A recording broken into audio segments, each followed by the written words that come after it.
Bonjour, ce dimanche sera le deuxième dimanche de Pâques. Tu entends bien? On ne dit pas le dimanche après Pâques, mais le dimanche de Pâques. Il y a une semaine, nous avons fêté la résurrection de Jésus, la grande fête de Pâques. Mais la fête se poursuit.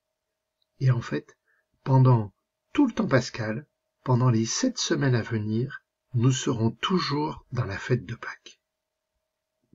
Ce deuxième dimanche de Pâques est dit aussi le dimanche de la divine miséricorde. Encore plus que d'habitude, nous nous rappelons lors ce dimanche l'amour infini de Dieu et le pardon qu'il nous donne lorsque nous confessons nos fautes, nos péchés. Alors nous allons continuer à lire des récits de la résurrection dans l'évangile de Jean. Voilà les références. Tu pourras relire le texte dans ton livre par le Seigneur. Si tu es allé à la messe, dimanche dernier, le jour de Pâques, tu as entendu le récit de Marie de Magdala qui trouvait le tombeau vide. Marie rencontrait Jésus ressuscité dans le jardin, et Jésus l'envoyait annoncer la bonne nouvelle aux disciples. Eh bien, nous allons maintenant entendre la suite. C'était après la mort de Jésus. Le soir venu, en ce premier jour de la semaine, alors que les portes du lieu où se trouvaient les disciples étaient verrouillées par crainte des Juifs, Jésus vint, et il était là au milieu d'eux. Il leur dit, « La paix soit avec vous. » Après cette parole, il leur montra ses mains et son côté. Les disciples furent remplis de joie en voyant le Seigneur. Jésus leur dit de nouveau, « La paix soit avec vous. De même que le Père m'a envoyé, moi aussi je vous envoie. » Ayant ainsi parlé, il souffla sur eux, il leur dit, « Recevez l'Esprit Saint, à qui vous remettrez ses péchés, ils seront remis, à qui vous maintiendrez ses péchés, ils seront maintenus. » Alors tu vois, on est bien toujours le même jour, le dimanche, le jour où Marie a découvert le tombeau vide. Alors bien sûr, les disciples ont la frousse, ça se comprend bien, leur maître a été arrêté, tué, il y a de quoi être déboussolé, et d'avoir même peur pour sa propre vie. Et pourtant, moi je pense qu'il y a quand même quelque chose, parce que les disciples restent groupés, ensemble, comme s'ils attendaient. Et ils attendent quoi? Et voilà Jésus. Il n'est pas passé par les portes puisqu'elles sont verrouillées. Il est là, et il est bien là. C'est bien le ressuscité qui est présent.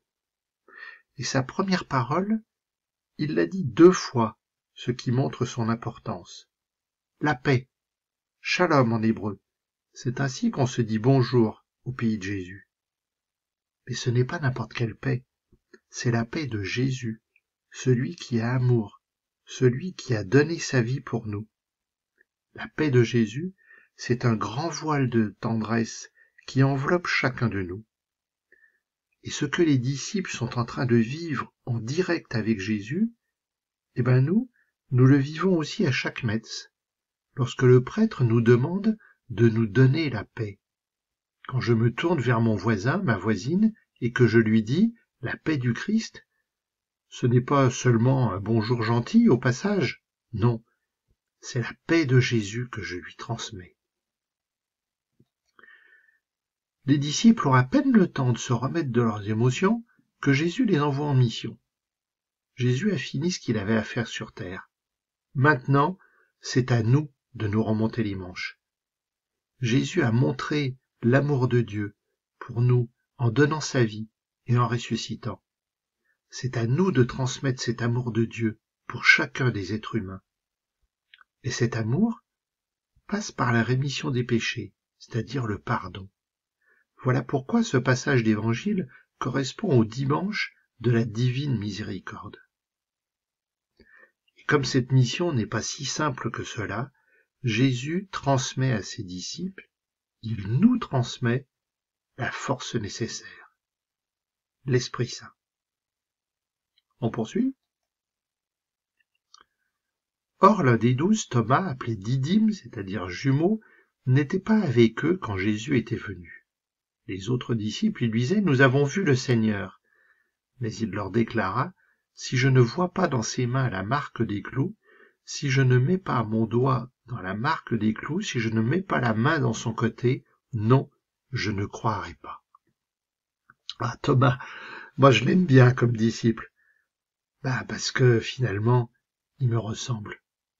Je ne sais pas toi, mais moi, c'est tout à fait cela. Il m'arrive souvent d'avoir des moments de doute, de me dire, mais c'est incroyable cette histoire, c'est pas possible. Et dans ces moments-là, bien j'aurais besoin de voir Jésus face à moi pour être sûr. 8 jours plus tard, les disciples se trouvaient de nouveau dans la maison, et Thomas était avec eux. Jésus vient, alors que les portes étaient verrouillées, et il était là au milieu d'eux. Il dit, la paix soit avec vous. Puis il dit à Thomas, avance ton doigt ici et vois mes mains. Avance ta main et mets-la dans mon côté. Cesse d'être incrédule, sois croyant. Alors Thomas lui dit, mon Seigneur et mon Dieu. Jésus lui dit, parce que tu m'as vu, tu crois. Heureux ceux qui croient sans avoir vu. 8 jours plus tard, c'est-à-dire donc on est à nouveau le dimanche. Ah tiens, ça voudrait dire que les disciples se réunissent le dimanche? Et rebelote. Voilà que Jésus est à nouveau avec eux, et il leur dit les mêmes paroles que la première fois. Il n'y a pas, c'est vraiment important ce qu'il dit. C'est vraiment important, cette paix qu'il nous transmet. Et Jésus prend Thomas au mot. Tu voulais voir Thomas, voilà, tu me vois. Tu voulais toucher, vas-y. Quelle belle profession de foi. Thomas reconnaît en Jésus non seulement le Seigneur, l'envoyé de Dieu, mais Dieu lui-même. Jésus est bien à la fois vrai homme et vrai Dieu. Et Jésus achève, on pourrait dire, par une nouvelle mission qui nous concerne tous. Croire sans avoir vu.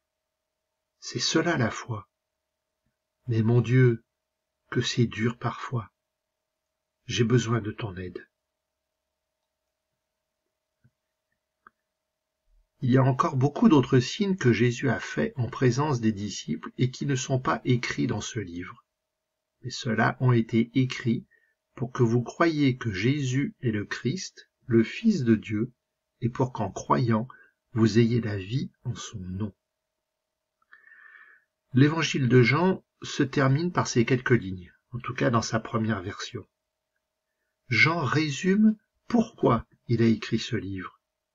Et en fait, il a répondu à la mission que Jésus a donnée.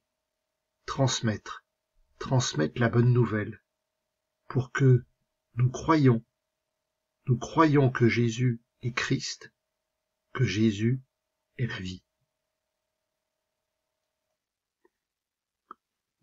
Jésus, j'ai du mal à croire en toi. Quand ça devient difficile dans ma vie, je perds espoir et joie. Je me fie plus à ce que mes yeux voient qu'à ce que ta parole me dit. Jésus, apprends-moi à te faire confiance, à entendre ce que tu me dis, ce que tu me promets.